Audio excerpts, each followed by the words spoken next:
Aquaculture merupakan salah satu sektor industri yang sangat digemari saat ini dan merupakan industri yang sangat penting bagi negara kita Indonesia, terutama bagi negara kepulauan kita tercinta. Mulai dari budidaya ikan sampai dengan udang. Saat ini kita sedang di Provinsi Banten dan akan menelaah serta mencari informasi tentang budidaya udang yang berasal dari Provinsi Banten. Salah satu sumber utama untuk budidaya udang merupakan air laut.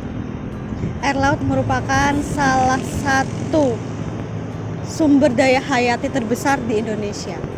Begitupun juga sebagai pertumbuhan makhluk hidup seperti contohnya adalah udang.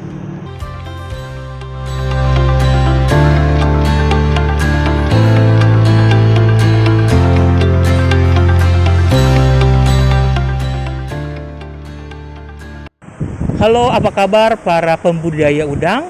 Kali ini Yuki Water Treatment berada di tambak yang ada di lokasinya di Banten bersama saya Leri dan rekan saya. Bersama saya Cindy. Oke, saat ini kita sedang melakukan proses biosecurity ya. Jadi kita nggak bisa masuk tambak udang karena masih ada udangnya dan demi keamanan. Boleh dijelasin nggak biosecurity itu apa sih?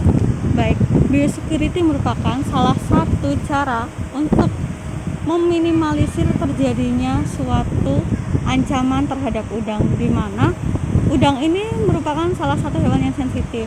Ketika terjadinya masuknya sesuatu hal ataupun benda yang ada di dalam air, hal tersebut dapat mempengaruhi si udang. Seperti contohnya virus, patogen. Lalu terkait dengan adanya biosecurity ini memberikan keamanan terhadap udang, sehingga pembatasan terhadap manusia pun juga dilakukan. Tidak hanya manusia, seperti hewan, lingkungan sekitar, dan alat-alat yang digunakan. Seperti itu. Jadi harus steril ya. Betul. Jadi kalau mau masuk ke area tambaknya harus steril karena bisa mempengaruhi nyawa atau mortalitas dari si udangnya. Nah, karena kita dari Yuki Water Treatment, kita fokus ke kualitas air. Jadi ternyata sumbernya dari air laut ya, Betul, Cindy. air laut. Oke. Ini kira-kira jumlahnya tadi ada kita udah ngobrol sama yang teknisnya. Jumlahnya ada berapa?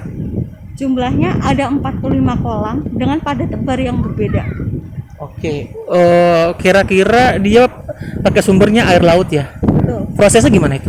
Untuk prosesnya yaitu dengan pengambilan air laut di kedalaman 4-6 meter, lalu kita pompa menggunakan pompa penyedot dan kita salurkan ke pipa. Oke. Nah, di pipa itu masuk ke dalam petakan yang namanya petakan filter. Di situ ada yang namanya batuan. Nah, itu memfilter si air laut ini agar tidak seperti krustaseanya tidak ikut masuk ke dalam tandon. Nah, setelah dari filter masuk ke tandon, terjadilah di situ yang namanya treatment air tandon sebelum masuk ke petakan.